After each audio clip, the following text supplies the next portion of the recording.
What is the ICGB, or the International Center for Genetic Engineering and Biotechnology?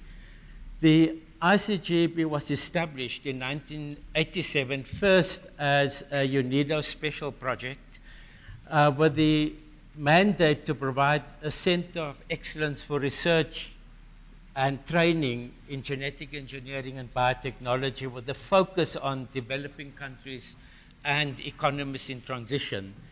In 1995, it became an independent international organization, focusing still on the same mandate. The ICGB comprises 61 member states and 24 affiliated member states. This shows you the member states of the ICGB. And in 1987, when it was established, it consisted of 2 research centers in Trieste in Italy and in New Delhi in India. And 20 years later, in 2007, the Cape Town component was established with a focus on Africa and building research capacity in Africa. And you can see that the membership in Africa compared to Latin America is still very low. We still need to get other African countries to join the ICGB. The countries in green show those countries that are currently in the process of becoming members of the ICGB. So at the moment, since 2007, we have the headquarters located in Trieste, and with 3 research components in Trieste, New Delhi, and Cape Town. The focus of the ICGB is on various aspects of health, agriculture, and biofuels production. The ICGB offers international PhD research fellowships to any student from an ICGB member country to do their PhDs at any of the 3 research components in either Trieste, Cape Town, or New Delhi, and also postdoctoral fellowships for fellows from those countries. Now, as I said, any fellow, pre or postdoc fellow, can come to any of the 3 centers to do a PhD or to do postdoctoral research. However, at the end of the training, they have to return to their home countries to continue the research in their home countries. The problem we face here is that we train a large number of PhD graduates, postdoctoral fellows, and for reasons outlined yesterday, for lack of funding, lack of facilities, they don't go back to their home countries. So although the fellows sign that they will go back to their home countries, there's nothing we can do to force them to return to their home countries. So this clearly is a problem that we can train the people, but if they do not have the facilities and the financial resources to continue research in their home countries, it becomes problematic. So what we do is we provide small research grants for these fellows to return to their home country so they can go with some funding. Obviously, that is contingent on the facilities being available. We're not in a position to provide facilities as well in their home countries. We also organize workshops and training courses. So these can be arranged in any of the member countries, funded by the ICGB. And we also have a large number of technologies, patents. We're involved in technology transfer. So from the center, certain biogeneric technologies can be transferred to companies in the member countries. So typically the pre-doc, postdoctoral fellowships are in the region of about 18,000 euros per annum.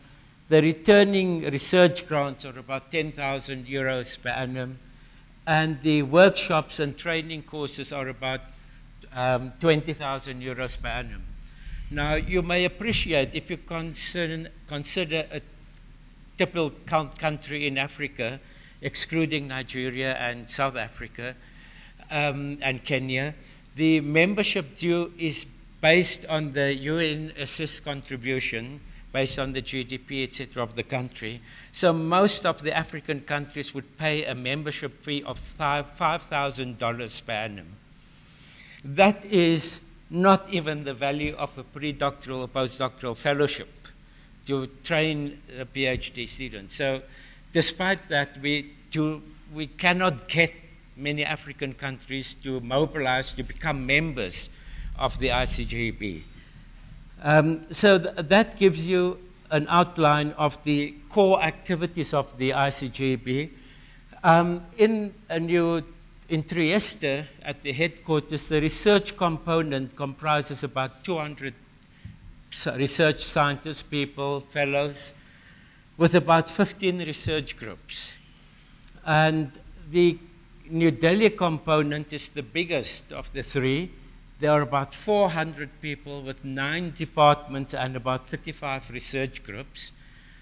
And the Cape Town component, being the youngest and the smallest, has about 40 people with only 3 research groups. And the reason for this is that the components are funded entirely by the governments of those countries that host the components. And so the governments have to pay for all the activities at the various research components. The Indian government has been very supportive, and in the last few years has increased the funding tremendously to run the New Delhi component. So the types of research that are done at the 3 components, in the Trieste component, there's a large focus on basic molecular biology of various diseases, animal models for genetic diseases, etc., cardiovascular disorders, neurodegenerative disorders, vaccination, molecular biology of viral infections, focusing on HIV, papillomaviruses, rotaviruses, and flaviviruses, and protein structure, biotechnology, etc. And at the New Delhi component, the focus is on human health with various areas in virology, immunology, malaria, computational biology, recombinant gene products, some of the pioneering work in diagnostic kits for HIV, strip kits for HIV have been done at the New Delhi component. And they also have a very active group in biofuel production and synthetic biology. In the area of plant biotechnology, they focus on plant transformation, molecular biology, insect resistance, and plant resistance. So those are the research focus areas at the 2 components. Coming to the Cape Town component, the Cape Town component was established because, it being in Africa, it was viewed that it will be easier for African scientists to come to Cape Town and go back to their home countries and continue the work. We also have the advantage that the Cape Town component is housed within the Institute for Infectious Diseases and Molecular Medicine at the University of Cape Town, also very in close proximity to the Groote Schuur Hospital, so we have availability of resources, patient material, etc., clinicians at Groote Schuur Hospital for collaborations. And one of the activities as director of the Cape Town component was to get other African countries interested in joining the ICGP. And here we have in 2012, we had the Minister of Science and Technology of Angola visiting the Cape Town component. And as you see, Angola is in the process of becoming a member. We also hosted delegations from various other countries to come to the ICGP component, Cape Town component. We have had meetings in Kenya with NACOSTI, workshops to arrange for Kenyan researchers for reciprocal exchange visits to South Africa. And that is just the visit to Tanzania. And the Cape Town component, the research activities focuses cancer, molecular and cell biology with myself as the group leader and the component director. My term as director of the component comes to an end this year, so I will focus more on my research as an emeritus professor and continue my research. Frank Brombacher works on cytokines and disease. Louise Mbini works on cancer genomics. And then we have a biosafety unit that focuses on biosafety programs in Africa, training policymakers, etc., in biosafety procedures, policies, etc. So just to give you an idea of the type of work being done, Louise Zabini is looking at aberrant gene expression in carcinogenesis. He focuses mostly on prostate cancer and looking at signal transduction pathway, transcription factors, etc. Frank Brombacher focused on neglected infectious diseases. These are TB, listeriosis, schistosomiasis, trypanosomas, Helminth, and leishmaniasis. And he has a large collection of knock-in and knock-out mouse models to mimic these diseases, to study these diseases. We have in the order of about 200 different strains of knockout and knock-in mice in our pathogen-free animal unit.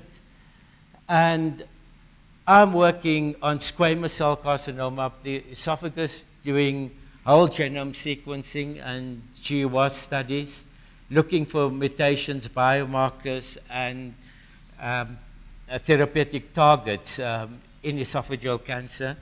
And I put in this slide because it was raised yesterday in this presentation on cancers in Africa and in Kenya. And you can see this is the incidence of squamous cell carcinoma in Africa. It's extremely high, and it's interesting, it's extremely high in the eastern part of Africa, China, in Latin America, and you hardly see it in Western Africa. And we believe this may have something to do with the migration pattern. If you, as you saw from the slide from Professor Nieto this morning, that migration started there and downwards and upwards into Africa. And we believe that founder gene mutations may be responsible for early genetic defects in this disease. This gives you an idea of the students that we have been training at the Cape Town component. The large number of students obviously would be from South Africa, but we have trained students from many different places, from India, Cameroon, Tanzania, Botswana, Zimbabwe, Kenya, Nigeria, etc., Mauritius.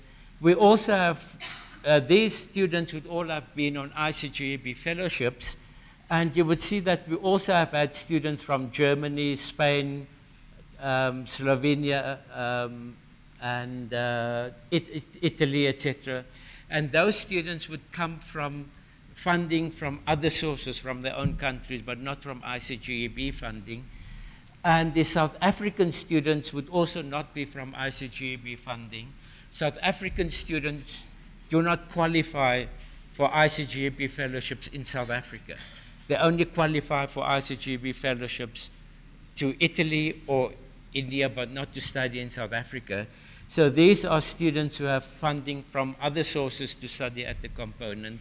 And it's part of the program to forge internationalization and collaboration between researchers.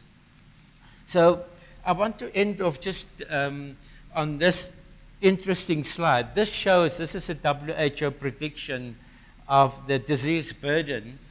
And you can see that we are currently over here, but you can see that the incidence or the dailies for neglected infectious diseases have been increasing.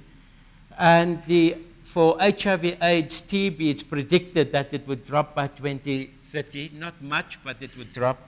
But what people are not seeing is the rapid rise or predicted rise in non-communicable diseases by the year 2030. And with our large, I'm not saying we should not focus on communicable diseases.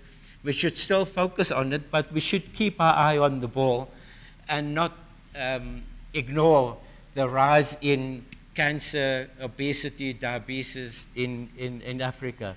So it is predicted then that HIV/AIDS, TB, and malaria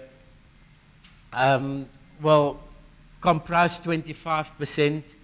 Non-communicable disease, the disease burden in sub-Saharan Africa, will be of those proportions. So we need to focus on the non-communicable diseases in Africa. So I hope I've given you an overview of the type of activities of the ICGB and specifically the ICGB Cape Town component. Thank you for your attention.